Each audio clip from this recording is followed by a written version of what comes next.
So നമ്മുടെ next topic എന്ന് പറഞ്ഞിരിക്കുന്നത് മെക്കാനിക്കൽ പ്രോപ്പർട്ടീസ് ഓഫ് സോളിഡ്സ്. ചെറിയ ചാപ്റ്റർ ആണ്, കമ്പാരിറ്റീവ്ലി കുറച്ച് കാര്യങ്ങളേ ഉള്ളൂ കേൾക്കാൻ. നമുക്ക് അത് അടിപൊളിയായിട്ട് നിങ്ങൾക്ക് മനസ്സിലാക്കി വെക്കണം. ഓരോ ടൈമുകൾ എന്താണെന്ന് നോക്കാം. ഫസ്റ്റ് പഠിക്കാനുള്ള ഇലാസ്റ്റിസിറ്റി ആണ്. എന്താണ് ഇലാസ്റ്റിസിറ്റി? ഒരു ബോഡിന്റെ മുകളിൽ നമ്മൾ ഡീഫോമിംഗ് ഫോഴ്സ് കൊടുക്കുന്ന സമയത്ത്, അപ്പോൾ നിങ്ങൾ ആലോചിക്കുമ്പോൾ എന്താ ഡീഫോമിംഗ് ഫോഴ്സ്? ഡീഫോമിംഗ് ഫോഴ്സ് എന്ന് പറഞ്ഞിരിക്കുന്നത് ഒരു ബോഡിന്റെ മുകളിൽ നമ്മളൊരു ഫോഴ്സ് കൊടുക്കും, അതിന്റെ ഷേപ്പ് മാറുന്നുണ്ടെങ്കിൽ അതിനാണ് നമ്മൾ ഡീഫോമിംഗ് ഫോഴ്സ് കൊടുക്കുക. അപ്പോൾ ഒരു ബോഡിന്റെ മുകളിൽ നമ്മൾ ഡീഫോമിംഗ് ഫോഴ്സ് കൊടുത്ത സമയത്ത് ആ ബോഡിന്റെ ഷേപ്പ് മാറി. നമ്മൾ ആ ഡീഫോമിംഗ് ഫോഴ്സ് ഒഴിവാക്കി കഴിഞ്ഞാൽ എന്ത് സംഭവിക്കണം? ആ ബോഡി അതിന്റെ പഴയ പൊസിഷനിലേക്ക് തിരിച്ചു വരുന്നുണ്ടെങ്കിൽ അത് ആ പ്രോപ്പർട്ടിയെ വിളിക്കുന്നവരാണ് എന്ത്? Elasticity. So what is plasticity? ഒരു ബോഡിന്റെ മുകളിൽ നമ്മൾ ഡീഫോമിംഗ് ഫോഴ്സ് കൊടുത്ത് അതിന്റെ ഷേപ്പ് മാറ്റി, നമ്മൾ ആ ഫോഴ്സ് ഒഴിവാക്കിയതിന് ശേഷം ബോഡി തിരിച്ചു വരുന്നില്ലെങ്കിൽ, ആ ബോഡി അതിന്റെ പഴയ പൊസിഷനിൽ തിരിച്ചു വരുന്നില്ലെങ്കിൽ അതിനെ വിളിക്കുന്നതാണ് പ്ലാസ്റ്റിസിറ്റി. സോ എന്താണ് ഇലാസ്റ്റിസിറ്റി? അപ്പോൾ നമ്മൾ ഏറ്റവും മനസ്സിലാക്കേണ്ട കാര്യം, സ്റ്റീലാണോ റബ്ബറാണോ മോർ ഇലാസ്റ്റിക് എന്ന് ചോദിച്ചാൽ സ്റ്റീൽ ഓർ റബ്ബർ, ആരാണ് മോർ ഇലാസ്റ്റിക് എന്ന് ചോദിച്ചാൽ നന്നായിട്ട് വലിഞ്ഞു നിൽക്കുന്നതാണ് ഇലാസ്റ്റിക് എന്നുള്ള കോൺസെപ്റ്റ് നമ്മൾ എടുത്ത് ഒഴിവാക്കിയിട്ടുണ്ട്. എന്താണ് ഇലാസ്റ്റിക്? ഒരു ബോഡി ഈ രണ്ടാളുകൾക്കും ഒരേ ഫോഴ്സ് കൊടുക്കുന്ന സമയത്ത് തീരെ അല്ലെങ്കിൽ ഡീഫോമിംഗ് ഫോഴ്സിനെ നന്നായിട്ട് ഒപ്പോസ് ചെയ്യുന്നത് ആരാണോ അയാളാണ് more elastic. Oppose the deforming force. Oppose the deforming force. അതായത് ഒരു ബോഡിന്റെ ഷേപ്പ് മാറ്റാൻ നമ്മളൊരു ഫോഴ്സ് കൊടുക്കുന്നു. ആ ഫോഴ്സ് കൊടുക്കുന്ന സമയത്ത് ആ ഫോഴ്സിനനുസരിച്ച് ഷേപ്പ് മാറാതെ നല്ല രീതിയിൽ ഒപ്പോസ് ചെയ്ത് നിൽക്കുന്നവൻ ആരാണോ അവനാണ് മോർ ഇലാസ്റ്റിക്. അല്ലാതെ ഫോഴ്സ് കൊടുക്കുമ്പോൾ പെട്ടെന്ന് വലിയുന്നതല്ല ഇലാസ്റ്റിക് എന്നുള്ള ഒരു സാധനം നിങ്ങളെ മനസ്സിനെടുത്ത് ഒഴിവാക്കണം. എന്ത് കൊടുക്കണം? ഫോഴ്സ്, ഒരു ഡീഫോമിംഗ് ഫോഴ്സ് കൊടുക്കുമ്പോൾ നന്നായിട്ട് ഒപ്പോസ് ചെയ്യുക. അപ്പോൾ ഒരു സ്റ്റീൽ പിടിച്ച് വലിക്കുമ്പോഴാണോ റബ്ബർ പിടിച്ച് വലിക്കുമ്പോഴാണോ നമുക്ക് നന്നായിട്ട് ഒപ്പോസിഷൻ ഫീൽ ചെയ്യുക? അതായത് ഫോഴ്സ് കൊടുക്കുന്ന സമയത്ത് ഷേപ്പ് മാറ്റാൻ പറ്റാതെ നിൽക്കുന്ന ആരായിരിക്കും? സ്റ്റീലായിരിക്കും. കാരണം സ്റ്റീൽ ഡീഫോമിംഗ് ഫോഴ്സ് നന്നായിട്ട് ഒപ്പോസ് ചെയ്യുന്നുണ്ടാവും. സോ അങ്ങനെയും ഇലാസ്റ്റിസിറ്റിയുടെ ഡെഫിനിഷൻ നിങ്ങൾക്ക് എന്ത് ചെയ്യാം? ഓർത്ത് വെക്കുക. രണ്ട് ടേമുകൾ മനസ്സിലാക്കി വെക്കുക. പ്ലാസ്റ്റിസിറ്റിക്ക് ഒരു എക്സാമ്പിൾ പറയുകയാണെങ്കിൽ നമുക്ക് എന്ത് ചെയ്യാം? ക്ലേ അല്ലെങ്കിൽ ചളി എടുത്ത് നമ്മൾ കയ്യിൽ പിടിച്ച് നെക്കി, കളിമണ്ണ് എടുത്ത് നമ്മൾ കയ്യിൽ പിടിച്ച് നെക്കി കഴിഞ്ഞാൽ അതിന്റെ നമ്മുടെ വിരലിന്റെ അടയാളം അതിന്റെ മുകളിലുണ്ടാവും. പിന്നെ നമ്മൾ കൈ എടുത്ത് മാറ്റി കഴിഞ്ഞാൽ അത് അതിന്റെ പഴയ പൊസിഷൻ തിരിച്ചു പോവോ? ഇല്ല. അതാണ് പ്ലാസ്റ്റിസിറ്റി എന്നുള്ള കാര്യം മനസ്സിലാക്കി വെക്കുക. അതിനുശേഷം നമ്മൾ പഠിക്കുന്നത് 3 ടൈപ്പ് സ്ട്രെസ്സും 3 ടൈപ്പ് സ്ട്രെയിനുമാണ്. സോ ഫസ്റ്റ് സ്ട്രെസ് എന്താണ്? What is stress? സ്ട്രെസ് എന്ന് പറഞ്ഞാൽ restoring force divide by area ആണ്. എന്താ മക്കളെ? Restoring force divide by area വിളിക്കുന്നവരാണത് സ്ട്രെസ്. അപ്പോൾ ഒരു ബോഡിന്റെ മുകളിൽ നമ്മളൊരു ഡീഫോമിംഗ് ഫോഴ്സ് കൊടുക്കുന്ന സമയത്ത്, ഒരു ബോഡിന്റെ മുകളിൽ ഫോർ എക്സാമ്പിൾ ഞാൻ പറയുകയാണ്, ഇതൊരു റോപ്പാന്ന് വിചാരിക്കുക. ഇത് റോപ്പാ വിചാരിക്കുക. ഈ റോപ്പിന്റെ മുകളിൽ ഞാൻ എന്ത് ചെയ്തു? ഒരു ഫോഴ്സ് കൊടുത്തു, ഒരു എക്സ്റ്റേണൽ ഫോഴ്സ് കൊടുത്തു, ഒരു ഡീഫോമിംഗ് ഫോഴ്സ് കൊടുത്തു. ആ ഡീഫോമിംഗ് ഫോഴ്സ് കൊടുത്ത് ബോഡി അതിന്റെ ഷേപ്പ് കുറച്ച് വലിഞ്ഞു നിന്നെന്ന് വിചാരിക്കുക. ആ ബോഡി എന്ത് ചെയ്തു? കുറച്ച് എന്ത് ചെയ്തിട്ടുണ്ട്? അതിന്റെ ഷേപ്പ് കുറച്ച് ആദ്യമുള്ള പൊസിഷൻ എന്ത് ചെയ്തിട്ടുണ്ട്? കുറച്ച് താഴത്തേക്ക് അത് മൂവ് ചെയ്തെന്ന് വിചാരിക്കാം. Okay. After removal of force the body will regain its original size. അതാണ് അതിന്റെ ഇലാസ്റ്റിക് പ്രോപ്പർട്ടി എന്ന് പറയുന്നത്. അപ്പൊ ഞാൻ പറയുകയാണ്, ഈ ഫോഴ്സ് കൊടുക്കുമ്പോൾ അതിന്റെ പഴയ പൊസിഷനിലേക്ക് തിരിച്ചു പോകാൻ വേണ്ടി എന്ത് ചെയ്യുന്നുണ്ട്? ഒരു റീസ്റ്റോറിംഗ് ഫോഴ്സ് ഡെവലപ്പ് ചെയ്യുന്നുണ്ട്. ആ റീസ്റ്റോറിംഗ് ഫോഴ്സ് ഡിവൈഡ് ബൈ ഏരിയനെ വിളിക്കുന്ന പേരാണ് മക്കളെ എന്ത്? സ്ട്രെസ് എന്ന് വിളിക്കുക. അപ്പോൾ ഫോഴ്സിന്റെ യൂണിറ്റ് ന്യൂട്ടൺ ആണ്, ഏരിയയുടെ യൂണിറ്റ് മീറ്റർ സ്ക്വയർ ആണ്. So newton per metre square is a unit of stress. And also remember the dimension. എന്താ ഡയമെൻഷൻ വരിക?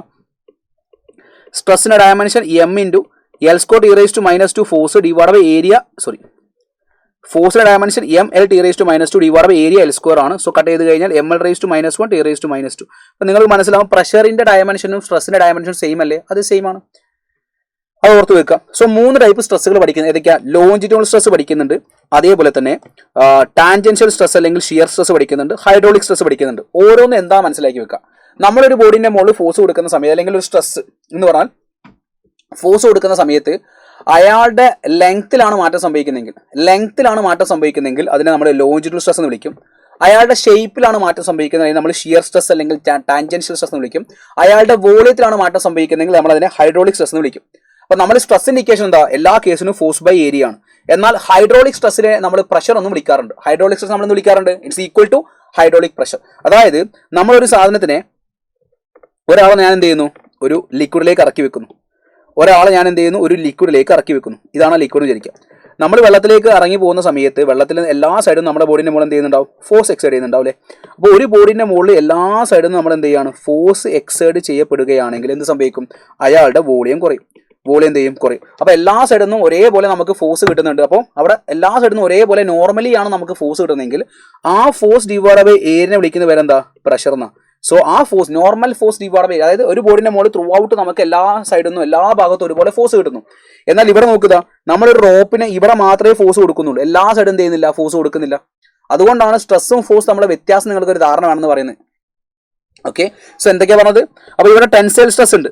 അതായത് നമ്മൾ കൊടുക്കുന്ന ഫോഴ്സ് കാരണം ബോഡി എന്ത് ചെയ്യുന്നു? ബോഡിന്റെ ലെങ്ത് കൂടുകയാണെങ്കിൽ നമ്മൾ അതിനെ ടെൻസൈൽ എന്നും, ബോഡിയുടെ ലെങ്ത് കുറയുകയാണെങ്കിൽ അതിനെ കംപ്രസീവ് സ്ട്രെസ് എന്ന് വിളിക്കും. Restoring force per unit area developed due to the applied tangential force is called tangential. അതായത് ഷേപ്പ് ഒരു ഫോഴ്സ് കൊടുക്കുന്ന സമയത്ത് അതിന്റെ ഷേപ്പ് മാറാൻ അതിന് ടാൻജൻഷ്യൽ സ്ട്രെസ് എന്നും.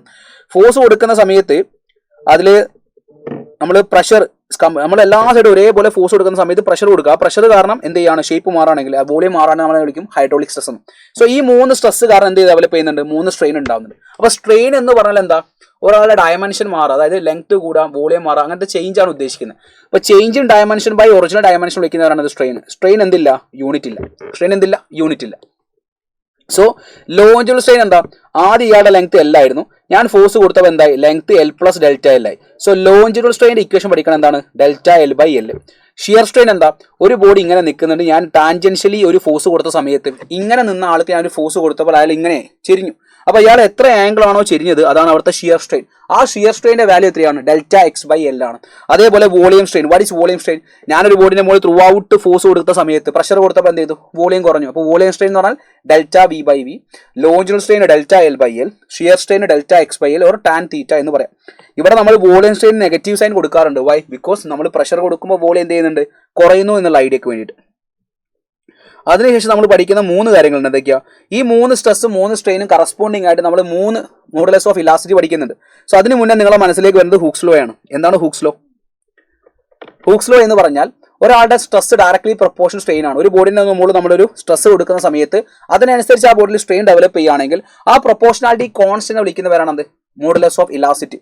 അതായത് സ്ട്രെസ് കൂടുമ്പോൾ എന്ത് ചെയ്യുന്നു, ഒരു ഇലാസ്റ്റിക് ലിമിറ്റ് വരെ. ഹൂക്സ് ലോ എന്തായിരുന്നു, അറ്റ് ആൻ ഇലാസ്റ്റിക് ലിമിറ്റ്, ഒരു ഇലാസ്റ്റിക് ലിമിറ്റ് വരെ സ്ട്രെസ് ഡയറക്ട്ലി പ്രൊപ്പോർഷണൽ സ്ട്രെയിൻ ആണ്. സ്ട്രെസ് കൂടുമ്പോൾ എന്ത് ചെയ്യുന്നുണ്ട്, സ്ട്രെയിൻ കൂടുന്നുണ്ട്. അപ്പോൾ അവിടെ ഒരു പ്രൊപ്പോർഷണാലിറ്റി കോൺസ്റ്റന്റ് നമുക്ക് കൊടുക്കാം. കെ എന്ന് നമ്മൾ കാണുന്നുണ്ട്, പക്ഷെ ഞാൻ എന്ത് ചെയ്യാറിയോ, നമ്മൾ പഠിക്കുമ്പോഴൊക്കെ കേക്ക് വരെ ഇ ആണ് കൊടുത്തത്. നമ്മുടെ സ്ലൈഡിലൊക്കെ എന്താ ഇ എന്നാണ് കൊടുത്തിരിക്കുന്നത്. അപ്പോൾ നിങ്ങൾക്ക് അവിടെ ഒരു കൺഫ്യൂഷൻ ഇല്ലാതിരിക്കാൻ എന്ത് ചെയ്തു, കെ എല്ലായിടത്തും നമ്മൾ എല്ലാത്തിനും കെ കൊടുക്കുക, കേക്ക് വരെ എന്ത് ചെയ്യാം, ഇ എന്ന് കൊടുക്കുക. നിങ്ങൾ പഠിച്ച പ്രകാരം എടുക്കുക. So stress is equal to E into strain ആണ്. ആ കോൺസ്റ്റന്റ് വിളിക്കുന്നവരാണ് ഇ. ആ ഇനെ വിളിക്കുന്നവരാണ് modulus of elasticity. So modulus of elasticity എന്ന് പറഞ്ഞാൽ എന്താ, സ്ട്രെസ് ഡിവൈഡ് ബൈ സ്ട്രെയിൻ ആണ്. സ്ട്രെസ് ഡിവൈഡ് ബൈ സ്ട്രെയിൻ ആണ് എന്ത്, മോഡുലസ് ഓഫ് ഇലാസ്റ്റിറ്റി. അപ്പോൾ സ്ട്രെസ് കൂടുമ്പോൾ സ്ട്രെയിൻ കൂടും അല്ലേ, സ്ട്രെസ് കൂടുമ്പോൾ സ്ട്രെയിൻ കൂടും. ഇലാസ്റ്റിക് ലിമിറ്റ് വരെ ഒരാളുടെ നമുക്ക് വലിച്ചു നീട്ടാൻ, നമ്മൾ സ്ട്രെസ് കൊടുക്കുമ്പോൾ അയാളുടെ ലെങ്ത് ഇപ്പോൾ മാറുന്നതിനനുസരിച്ച് ഒരു പോയിന്റ് വരെ അതൊക്കെ മാറുള്ളൂ, ഡയറക്ട്ലി മാറുള്ളൂ. പിന്നെ അതേപോലെ തന്നെ എന്ത് ചെയ്യണമെന്നില്ല, മാറുന്ന ഒരു നിർബന്ധമില്ല. സോ സ്ട്രെസ് ബൈ സ്ട്രെയിൻ അതാണ് വിളിക്കുന്നവരാണ് മോഡുലസ് ഓഫ് ഇലാസ്റ്റിറ്റി. അപ്പോൾ നമ്മൾ 3 സ്ട്രെസ് പഠിച്ചു, 3 സ്ട്രെയിൻ പഠിച്ചു. അപ്പോൾ എൻ്റെ ചോദ്യം ഇതാണ്, മോഡുലസ് ഓഫ് ഇലാസ്റ്റിറ്റിയുടെ യൂണിറ്റ് എന്താ? സ്ട്രെയിന് യൂണിറ്റ് ഉണ്ടോ? ഇല്ല. ഡയമെൻഷൻ ഉണ്ടോ? ഇല്ല. എന്നാൽ സ്ട്രെസ്സിന് യൂണിറ്റ് ഉണ്ടോ? ഉണ്ട്, ന്യൂട്ടൺ പെർ മീറ്റർ സ്ക്വയർ. അപ്പോൾ ഈ മോഡുലസ് ഓഫ് ഇലാസ്റ്റിറ്റിയുടെ യൂണിറ്റ് എന്താ? ന്യൂട്ടൺ പെർ മീറ്റർ സ്ക്വയർ ആണ്. യൂണിറ്റ് എന്ത് വരും? സ്ട്രെസ്സിന്റെ യൂണിറ്റ് എന്താണോ അതേ യൂണിറ്റ് ആണ് ആർക്ക് വരിക, മോഡുലസ് ഓഫ് ഇലാസ്റ്റിറ്റിക്ക് വരിക. ദെൻ അപ്പോൾ longitudinal stress by longitudinal strain വിളിക്കുന്നവരാണ് എന്ത്, യങ്സ് മോഡുലസ്. ലെങ്ത്തിലെ ചേഞ്ച് അല്ലേ. അപ്പോൾ longitudinal stress by longitudinal strain Young's modulus. Hydraulic stress divide by hydraulic strain, volume strain അല്ലെങ്കിൽ hydraulic strain is called bulk modulus. അപ്പോൾ reciprocal of bulk modulus വിളിക്കുന്നവരെന്താ, compressibility. അപ്പോൾ ഒരാൾക്ക് ബൾക്ക് മോഡുലസ് കൂടുതലാണെങ്കിൽ അയാളെ കംപ്രസ് ചെയ്യാൻ നല്ല ബുദ്ധിമുട്ടാണ്. ഒരാൾക്ക് ബൾക്ക് മോഡുലസ് കൂടുതലാണെങ്കിൽ അയാളെ കംപ്രസ് ചെയ്യാൻ നല്ല ബുദ്ധിമുട്ടാണ്. ഒരാൾക്ക് ബൾക്ക് മോഡുലസ് കൂടുതൽ എന്ന് പറയുന്ന സമയത്ത് അയാളെ കംപ്രസ് ചെയ്യാൻ നല്ല ബുദ്ധിമുട്ടാണ്. ബൾക്ക് മോഡുലസ് കൂടുതലാണ്, അതിന്റെ മീനിങ് എന്താ, ഒരു ഡീഫോമിംഗ് ഫോഴ്സ് കൊടുക്കുമ്പോൾ പെട്ടെന്ന് ഷേപ്പ് മാറാൻ ശ്രമിക്കില്ല, മാറില്ല. അങ്ങനെ നിൽക്കുന്ന ആളുകൾ, എന്നെ മുഖത്ത് എന്നെ തള്ളുകയാണെങ്കിൽ ഞാൻ അനങ്ങില്ല എന്ന് പറഞ്ഞ് നിൽക്കുന്ന ആളുകൾ. അപ്പോൾ ബൾക്ക് മോഡുലസ് ഏറ്റവും കുറവ് ആർക്കറിയോ, ഗ്യാസിനാ, പിന്നെ ലിക്വിഡിനാ, ഏറ്റവും കൂടുതൽ സോൾഡിനാ. അതുകൊണ്ട് തന്നെ ഗ്യാസിന് നമുക്ക് പെട്ടെന്ന് കംപ്രസ് ചെയ്യാൻ വേണ്ടി പറ്റും. ലിക്വിഡിനെക്കാളും ബുദ്ധിമുട്ട് കംപ്രസ് ചെയ്യാൻ ആരെയാ, സോൾഡിനായിരിക്കും. ഈ ഷിയർ മോഡുലസ് അല്ലെങ്കിൽ മോഡുലസ് ഓഫ് റിജിഡിറ്റി എന്ന് വിളിക്കും. ഷിയർ മോഡുലസ് അല്ലെങ്കിൽ മോഡുലസ് ഓഫ് റിജിഡിറ്റി, ഇതിന്റെ റെപ്രസെന്റേഷൻ ജി കാണാം അല്ലെങ്കിൽ ഈറ്റ കാണാറുണ്ട്. കൺഫ്യൂസ്ഡ് ആവേണ്ട, ടൈം നോക്കിയാൽ മതി. Shearing stress divide by shearing strain F divide by A delta X. Most of the മെറ്റീരിയലും ഷിയർ മോഡുലസ്, ഒരു സോളിഡിന്റെ ഷിയർ മോഡുലസും യങ്സ് മോഡുലസും നമ്മൾ ഉണ്ടാവുന്ന റിലേഷൻ ഓൾമോസ്റ്റ് ഓർത്ത് വെക്കുക. ഷിയർ മോഡുലസ് അല്ലെങ്കിൽ modulus of rigidity is equal to Young's modulus divide by 3 ആണ്. ഇത് NCERT ൽ കൊടുത്ത ലൈനിൽ കൊടുത്ത സ്റ്റേറ്റ്മെന്റ് ഒന്ന് നോട്ട് ചെയ്യണം. മോസ്റ്റ് ഓഫ് ദ മെറ്റീരിയലും ഷിയർ മോഡുലസ് അല്ലെങ്കിൽ modulus of rigidity is approximately equal to 1/3 of Young's modulus ആണ്. അപ്പോൾ ഏറ്റവും കൂടുതൽ ഇവിടെ ചോദ്യങ്ങൾ വരാറുള്ളത് യങ്സ് മോഡുലസിൻ്റെതാണ്. Young's modulus is equal to, ഒരു വയറിന് ലെങ്ത് L ആയിരുന്നു, ഞാൻ അതിൻ്റെ മുകളിൽ ഒരു ഫോഴ്സ് കൊടുത്തു, ഒരു എഫ് എന്നുള്ളൊരു ഫോഴ്സ് കൊടുത്തു, അപ്പോൾ അതിൻ്റെ ലെങ്ത് ഡെൽറ്റ L കൂടി. അങ്ങനെയാണെങ്കിൽ അതിൻ്റെ യങ്സ് മോഡുലസ് എന്ന് പറഞ്ഞാൽ F divide by A delta L. ഏറ്റവും കൂടുതൽ ചോദ്യങ്ങൾ ഇവർ യങ്സ് മോഡുലസ് എന്ന് കാണാറുണ്ട്. അത് നന്നായിട്ട് ശ്രദ്ധിക്കുക, പഠിക്കണം. ഇതൊന്നും ചോദിക്കും, എന്നാൽ കൂടി യങ്സ് മോഡുലസ് നല്ല രീതിയിൽ കാണാറുണ്ട്. പിന്നെ അതിനുശേഷം നമ്മൾ ഒരു മെറ്റലിന്റെ സ്ട്രെസ് സ്ട്രെയിൻ ഗ്രാഫ് വരയ്ക്കുന്നുണ്ട്. ഒരു മെറ്റലിന്റെ മുകളിൽ നമ്മൾ എന്ത് ചെയ്യുന്നുണ്ട്, ഒരു മെറ്റലിന്റെ മുകളിൽ നമ്മൾ എന്ത് ചെയ്യുക അറിയോ, ഇതൊരു മെറ്റലാണെന്ന് വിചാരിക്കുക, ഒരു മെറ്റൽ വയർ, ഒരു സ്റ്റീൽ വയറാണ് വിചാരിച്ചോളൂ. ഇതിൻ്റെ മുകളിൽ ഞാനിങ്ങനെ ലോഡ് കൊടുക്കും. ഞാനിങ്ങനെ ലോഡ് കൊടുക്കുന്ന സമയത്ത് ഇങ്ങനെ ലോഡ് കൊടുക്കും. ഇങ്ങനെ ലോഡ് കൊടുക്കുന്ന സമയത്ത് എന്താ സംഭവിക്കുക? ഇങ്ങനെ ലോഡ് കൊടുക്കുന്ന സമയത്ത് ഈ മെറ്റൽ വയർ എന്ത് ചെയ്യും? ഇങ്ങനെ ഇലോങ്ങേറ്റ് ചെയ്ത് വരും. അതിൻ്റെ ലെങ്ത് വെയിറ്റ് കാരണം ഇതിങ്ങനെ ഇലോങ്ങേറ്റ് ചെയ്ത് വരും. ഒരു പോയിന്റ് വരെ ഇയാൾ ഇലോങ്ങേറ്റ് ചെയ്യുന്നത് നമ്മൾ കൊടുക്കുന്ന മാസിന്, സ്ട്രെസ്സിന് കറസ്പോണ്ടിങ് ആയിട്ട് ഇയാളുടെ ലെങ്ത് കൂടി വരും, അതായത് സ്ട്രെയിൻ ഡെവലപ്പ് ചെയ്യും. അപ്പോൾ ഞാൻ സ്ട്രെസ്സും സ്ട്രെയിൻ ഗ്രാഫ് വരയ്ക്കുന്ന സമയത്ത് എ എന്നുള്ള പോയിന്റ് വരെ എന്ത് ചെയ്യുന്നുണ്ട്? സ്ട്രെസ് കൂടുന്നതിനനുസരിച്ച് എന്ത് ചെയ്യുന്നുണ്ട്? സ്ട്രെയിൻ കൂടുന്നുണ്ട്. അപ്പോൾ എ എന്നുള്ള പോയിന്റ് ശേഷം ഇവിടെ നിങ്ങോട്ടേക്ക് ഒരു ബെൻഡ് ആയിട്ടാണ് കിടക്കുന്നത് അല്ലേ, അതായത് ഇവിടെ വരെയാണ് സ്ട്രെയിറ്റ് ലൈൻ ആയി കിടക്കുന്നത്. സോ സ്ട്രെസ് ടു സ്ട്രെയിൻ നിങ്ങൾ നോക്കുന്ന സമയത്ത് എ എന്നുള്ള പോയിന്റ് വിളിക്കുന്നതാണ് പ്രൊപ്പോർഷണൽ ലിമിറ്റ്. അത് വരെ പ്രൊപ്പോർഷനായിട്ട് കാണിക്കുന്നുള്ളൂ, അല്ലെങ്കിൽ ഹൂക്സ് ലോ ഒബേ ചെയ്യുന്നുള്ളൂ. അതാണ് നമ്മൾ പ്രൊപ്പോർഷണൽ ലിമിറ്റ് എന്ന് വിളിക്കുക, പ്രൊപ്പോർഷണൽ ലിമിറ്റ്. അപ്പോൾ ഞാൻ എന്ത് ചെയ്യുക അറിയോ? അപ്പോൾ നമ്മളൊരു ബോഡിൻ്റെ മുകളിൽ ഇങ്ങനെ മാസുകൾ ഇങ്ങനെ ആഡ് ചെയ്യുന്ന സമയത്ത് ആ മെറ്റൽ വയറിന്റെ ഇലോങ്ങേഷൻ ഇങ്ങനെ കൂടി വരുന്നുണ്ട്. അപ്പോൾ സ്ട്രെസ് ഡയറക്ട്ലി പ്രൊപ്പോസ് ചെയ്യണം. ഞാൻ ഓരോ മാസം എടുത്ത് ഇങ്ങനെ ഒഴിവാക്കി വെക്കുന്ന സമയത്ത് ഇയാൾ എന്ത് ചെയ്യുന്നത്? ഈ വയർ അതിന്റെ പഴയ പൊസിഷനിലേക്ക് തിരിച്ചു പോകുന്നുണ്ട്. അപ്പോൾ ഒരാൾ പഴയ പൊസിഷനിലേക്ക് തിരിച്ചു പോകുകയാണെങ്കിൽ അയാൾ എന്താണ്? ഇലാസ്റ്റിക് ബിഹേവിയർ കാണിക്കുന്നുണ്ട്. പിന്നെ ഞാൻ എന്ത് ചെയ്തു അറിയോ? ഇയാളെ ഈ ഒരു ബോഡിന്റെ മുകളിൽ പിന്നെ ഞാൻ എന്ത് ചെയ്തു? കുറേ മാസുകൾ ആഡ് ചെയ്തു. മാസ് ആഡ് ചെയ്തു. പിന്നെയും മാസ് ആഡ് ചെയ്ത സമയത്താണ് പിന്നെയും മാസ് ആഡ് ചെയ്തപ്പോൾ എന്ത് സംഭവിച്ചു അറിയോ? ഇയാൾ ഇലോങ്ങേറ്റ് ചെയ്യുന്നുണ്ട്, പക്ഷേ ലീനിയർ അല്ല. അതായത് ലീനിയർ ആവണമെങ്കിൽ ഇങ്ങനെ ലൈൻ മുകളിലേക്ക് ഇങ്ങനെ പോകണം. പക്ഷേ ഈ പോയിന്റിന് ശേഷം പിന്നെ ഇങ്ങനെയാണ് എന്ത് ചെയ്യുന്നത്? നമ്മൾ ചെറിയ സ്ട്രെസ് കൊടുക്കുമ്പോൾ സ്ട്രെയിൻ ഇങ്ങനെ കുറച്ച് രീതിയിൽ ഡെവലപ്പ് ചെയ്യുന്നുണ്ട്. പക്ഷെ ഞാൻ എന്ത് ചെയ്തു അറിയോ? ഈ മാസുകളൊക്കെ എടുത്ത് മാറ്റിയപ്പോൾ ഇയാളെ പഴയ പൊസിഷനിലേക്ക് തിരിച്ചു പോകുന്നുണ്ട്. അപ്പോൾ അയാളെ പഴയ പൊസിഷനിലേക്ക് തിരിച്ചു പോകുന്നുണ്ട് എന്ന് പറയുകയാണെങ്കിൽ എന്താണ്? അയാൾ ഇലാസ്റ്റിക് ബിഹേവിയർ കാണിക്കുന്നുണ്ട്. എപ്പോൾ? ബി എന്നുള്ള പോയിന്റ് വരെ അയാൾ ഇലാസ്റ്റിക് ബിഹേവിയർ കാണിക്കുന്നുണ്ട്. ഹൂക്സ് ലോ ഒബേ ചെയ്യുന്നുണ്ടോ? ഇല്ല. ഹൂക്സ് ലോ ഒബേ ചെയ്യുന്നത് എ എന്നുള്ള പോയിന്റ് വരിക. എ എന്നുള്ള പോയിന്റ് ശേഷം അയാൾ എന്ത് ചെയ്യുന്നുണ്ട്? ബി എന്നുള്ള പോയിന്റ് വരെ അയാൾ ഇലാസ്റ്റിക് ബിഹേവിയർ കാണിക്കുന്നുണ്ട്. മാസ് കൊടുക്കുന്നതിനനുസരിച്ച് അയാൾ ലെങ്ത്തിൽ വേരിയേഷൻ വരുന്നുണ്ട്, സ്ട്രെയിൻ ഡെവലപ്പ് ചെയ്യുന്നുണ്ട്. പക്ഷേ അത് സ്ട്രെസ് ലീനിയർ അല്ല, സ്ട്രെസ് ഡയറക്ട്ലി പ്രൊപ്പോസ് ചെയ്യുന്നില്ല. അപ്പൊ അവസാനമായിട്ട് ഇയാൾ ഇലാസ്റ്റിക് ബിഹേവിയർ കാണിക്കുന്ന പോയിന്റ് വിളിക്കുന്ന ഒരു ഇലാസ്റ്റിക് ലിമിറ്റ് അല്ലെങ്കിൽ ഈൽഡ് പോയിന്റ് വിളിക്കും. ഇലാസ്റ്റിക് ലിമിറ്റ് അല്ലെങ്കിൽ ഈൽഡ് പോയിന്റ് എന്ന് വിളിക്കും. ബി എന്നുള്ള പോയിന്റ് ഇലാസ്റ്റിക് ലിമിറ്റ് അല്ലെങ്കിൽ ഈൽഡ് പോയിന്റ്. ഞാൻ പിന്നെയും ഒരു മാസ് ആഡ് ചെയ്ത സമയത്ത് എന്ത് സംഭവിച്ചു അറിയോ? ഇയാളുടെ ലെങ്ത് എന്ത് ചെയ്തു? കുറച്ചും കൂടി. ഇയാളുടെ ലെങ്ത് വളരെ പെട്ടെന്ന് കൂടി. ചെറിയ രീതിയിൽ ഞാൻ എന്ത് ചെയ്തു? സ്ട്രെസ് കൊടുത്തപ്പോൾ തന്നെ ഇയാളുടെ ലെങ്ത് സ്ട്രെയിൻ പെട്ടെന്ന് മാറി, സ്ട്രെയിൻ പെട്ടെന്ന് കൂടി. എന്നിട്ട് ഞാൻ എന്ത് ചെയ്തു അറിയോ? ഈ മാസമൊക്കെ എടുത്ത് ഒഴിവാക്കിയാൽ അയാൾക്ക് ഇലാസ്റ്റിക് ബിഹേവിയർ ഉണ്ടെങ്കിൽ ഇയാൾ തിരിച്ച് പഴയ പൊസിഷനിലേക്ക് പോകണം. പക്ഷെ ഇയാൾ പോകുന്നില്ല, ഇയാൾ അങ്ങനെ തന്നെ നിൽക്കുക. എത്രയാണോ കൂടിയ ലെങ്ത്, ഇത്രയും ലെങ്ത് ഇയാൾ കൂടി നിൽക്കല്ലേ. അപ്പോൾ ഇയാൾ അങ്ങനെ തന്നെ നിൽക്കുക, ഇയാൾ പഴയ പൊസിഷനിൽ തിരിച്ചു പോകുന്നില്ല. ദാറ്റ് മീൻസ് ഇയാൾ പ്ലാസ്റ്റിക് ബിഹേവിയറിലേക്ക് എത്തി. എന്താ പ്ലാസ്റ്റിക് ബിഹേവിയർ? പഴയ പൊസിഷനിലേക്ക് തിരിച്ചു പോകാൻ പറ്റാത്ത കഴിവ്. അപ്പൊ ബിന് ശേഷം ഡി വരെ ഇയാൾ എന്ത് ചെയ്യാണ്? പ്ലാസ്റ്റിക് ബിഹേവിയറിലെത്തി. ഇനി ഇലാസ്റ്റിക് ബിഹേവിയർ ആയിട്ട് നഷ്ടപ്പെട്ടു. ഡി വരെ ഇയാൾക്ക് എന്ത് ചെയ്യാൻ വേണ്ടി പറ്റും? മാക്സിമം സ്ട്രെസ് താങ്ങാൻ വേണ്ടി പറ്റും. ഇവിടെ സ്ട്രെസ് ഏറ്റവും കൂടുതൽ വന്നിരിക്കുന്നത് ഇതല്ലേ? ഈ ഡിനെ വിളിക്കുന്നതാണ് അൾട്ടിമേറ്റ് ടെൻസൈൽ സ്ട്രെസ്. ഇയാൾക്ക് താങ്ങാൻ വേണ്ടി പറ്റുന്ന മാക്സിമം സ്ട്രെസ് ആണ് എന്ത്? അൾട്ടിമേറ്റ്. സോ ഈ ഡി ആണ് അൾട്ടിമേറ്റ്. അപ്പോൾ ഓരോ പോയിന്റുകൾ മനസ്സിലാക്കുക. എ എന്ന് പറഞ്ഞാൽ proportional limit, B yield point അല്ലെങ്കിൽ ഇലാസ്റ്റിക് ലിമിറ്റ്, ഡി എന്ന് പറഞ്ഞാൽ അൾട്ടിമേറ്റ് ടെൻസൈൽ സ്ട്രെസ്. അതിനുശേഷം പിന്നെയും നമ്മൾ ലോഡ് കൊടുത്താൽ വാട്ട് ഹാപ്പൻസ്? അത് പൊട്ടിപ്പോകും. E is called fracture point. അപ്പോൾ ഇവിടെ നിങ്ങളൊരു കാര്യം ശ്രദ്ധിക്കാനുണ്ട്. അപ്പോൾ നിങ്ങൾ എല്ലാവരും ചോദിക്കും, സാർ സി എന്നുള്ള പോയിന്റ് സാർ പറഞ്ഞില്ല. എ പ്രൊപ്പോർഷണൽ ലിമിറ്റ് ആണ്, ബി ഈൽഡ് പോയിന്റ് ആണ്, ഡി അൾട്ടിമേറ്റ് ടെൻസൈൽ സ്ട്രെസ് ആണ്, അതേ ഇ എന്താണ്? ഫ്രാക്ചർ പോയിന്റ് ആണ്. Sir what is C?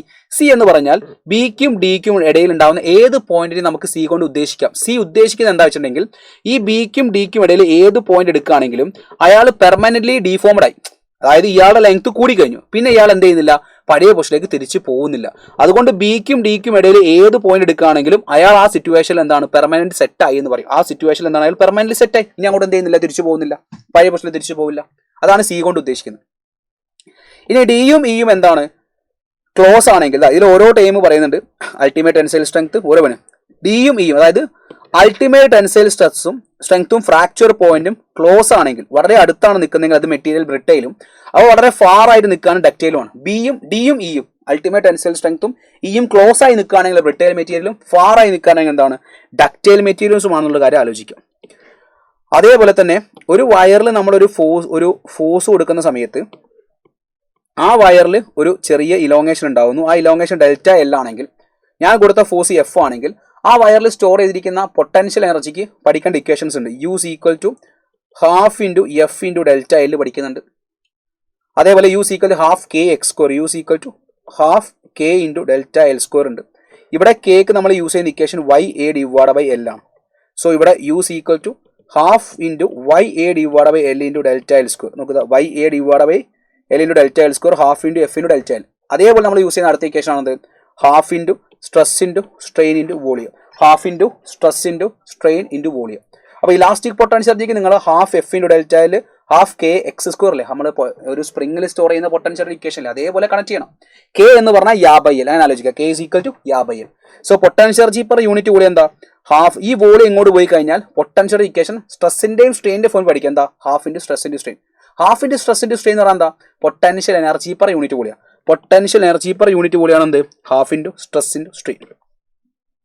അതേപോലെ തന്നെ ഡിസൈനിങ് ബീംസ് ഫോർ ബ്രിഡ്ജ്. ഒരു ബ്രിഡ്ജ് ഡിസൈൻ ചെയ്യുന്ന സമയത്ത് നമ്മൾ നോർമലി യൂസ് ചെയ്യുന്ന ഷേപ്പ് ഐ ഷേപ്പ് ആണ്. അപ്പോൾ ഒരു ബീമിൽ നമ്മൾ ഓവർ വെയിറ്റ് അല്ലെങ്കിൽ ഒരു ലോഡ് വരുന്ന സമയത്ത് അവിടെ ഡിപ്രഷൻസ് ഉണ്ടാവും. ആ ഡിപ്രഷൻ്റെ ഇക്വേഷൻ പഠിക്കണം. എന്താ equation, W L cube divide by 4BD³ weight into L cube divide by 4BD³ breadth കൂടുന്നതിനെക്കാട്ടും കൂടുതൽ ഡെപ്ത് കൂട്ടിയിട്ടാണ് നമ്മൾ എന്ത് ചെയ്യുക, ഡിപ്രഷൻസ് കുറയ്ക്കാം. ഡെപ്ത് ഓവർ കൂട്ടാൻ വേണ്ടി കഴിയില്ല. അതുകൊണ്ട് നമ്മൾ അതിൻ്റെ ഷേപ്പ് ഒരു പ്രത്യേക ഷേപ്പ് ഐ ഷേപ്പിലേക്ക് കൊണ്ടുവരും. ഇതാണ് നമ്മൾ ഡിസൈനിങ് ബീംസ് ഫോർ ബ്രിഡ്ജിൻ്റെ കേസിൽ അവസാനം പറയുന്ന ഒരു പോയിന്റ്. അപ്പോൾ ഇത്രയും തിയറീസ് നിങ്ങളിലൂടെ കടന്നു പോകണം. ഒരു സിമ്പിൾ ചോദ്യം, ഈ സിമ്പിൾ എന്താണ്, for most of the material എന്താ റിലേഷൻ എന്നുള്ളത് നിങ്ങൾ എന്ത് ചെയ്യുക, ഒന്ന് കമൻറ്റ് ചെയ്യുക. നിങ്ങൾക്ക് കമൻറ്റ് ചെയ്യുമ്പോൾ നിങ്ങളുടെ മനസ്സിലേക്ക് അതിൻ്റെ ഉത്തരം ഒന്ന് പതിഞ്ഞു എന്ന് ഞാൻ വിശ്വസിക്കും. സോ ഗൈസ്, നിങ്ങൾക്കത് യൂസ്ഫുൾ ആവുമെന്ന് പ്രതീക്ഷിക്കുന്നു. Thank you, by.